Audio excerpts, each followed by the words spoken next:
Viltrum, the greatest empire in the universe. If you're familiar with the planet Viltrum and its aptly named inhabitants, the Viltrumites, won't be anything new to you, and you may as well have your biases and what you feel for or against the Viltrumites, be it love, hate, or something in between. I, for one, feel pity towards them, and I know that may come as a surprise given their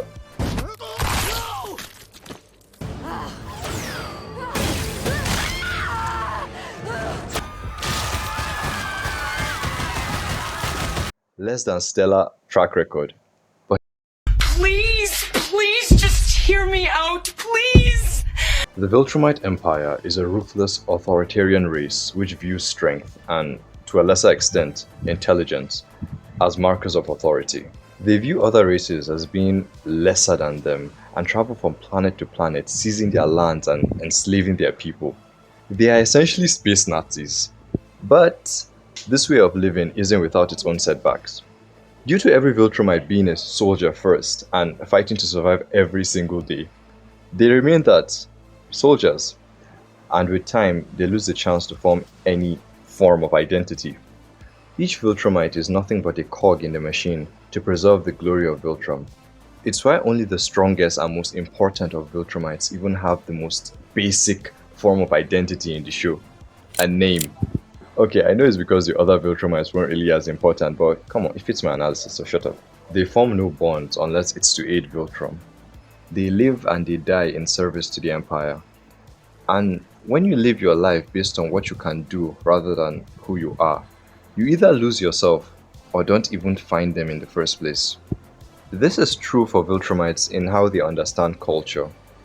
They don't, because they don't have any. You could say their value of strength is their culture, but it's so narrow and restrictive, it's more akin to militaristic ideology. There is no identity, so there is no individual expression. It's kind of ironic how for a race whose motto is "all is ours," they have nothing but their people. They have no music, dance, no entertainment, no art, and no family customs and traditions because they have no family. Well, none that aren't beating your child half to death at least. Hell, now they don't even have a planet. And again, they form no bonds, even with things like pets. No love whatsoever. And it makes sense because although you fight harder if you have something you love, there's also a chance you turn traitor. Simply put, you either die a disgrace or live long enough to see yourself become nothing. A lone Viltrumite leaving nothing behind would be sad, but kind of understandable. But if the whole race was wiped out, they would have almost nothing to leave behind, and that's downright depressing. The only exception to this would, ironically enough, be the Grand Regent Thrag. I love his character so much. He is genuinely so well written, especially in the show. Thrag is the only person among the amorphous blob that is the Viltrum Empire. He's the only one who is able to recognize and appreciate Viltrumite life, because he's the only one who sees them as more than cogs in a machine, because he is in charge of the machine. We can see this in his love for Argyle, how he tries to save and resurrect his race no matter what, how he spares Mark instead of killing him. He is literally the only one who values the life of each individual Viltrumite because he has to. He's responsible for their life as well as their deaths.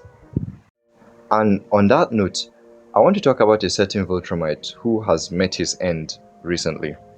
One who I consider the perfect embodiment of Viltrum's values, although to an extreme level, and the character who this video was supposed to be about initially. Conquest is a character that needs no introduction. From his fight with Mark in Season 3 to his fight again with Mark in Season 4. The point is, Conquest is a character who has one sole purpose: conquest. He has no bonds, no name, no identity. This is something he even acknowledges himself. He is valued just for his strength and sheer brutality, but treated like a dog. A tool of, well, you guessed it, He's the only Viltrumite to ever acknowledge himself and his individual emotions. while still working for Viltrum. He'd accepted the futility of resistance and accepted that that was how life was always going to be until he died.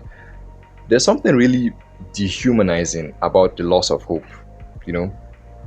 But I could honestly see an argument being made for Conquest on how his violence and sadistic nature is as a result of being the dog of Viltrum, a sad attempt to hold on to a morsel of actual interest in anything amidst his growing isolation. And what better thing is there than what you're already condemned to do for the rest of your life? If you've been on Invincible Twitter recently, you'd have seen the whole Carl Quest thing. And the question was posed, if Conquest had been sent to Earth instead of Nolan, would he have changed? And that's actually the question that led me to making this video. After doing extensive research and digging into the archives, my answer is, I don't know. I don't know if human connection would have changed Conquest, but I feel like the tragedy of Conquest, of Viltrum, of the Viltrumites, is most of them at least, will never get the chance to find out.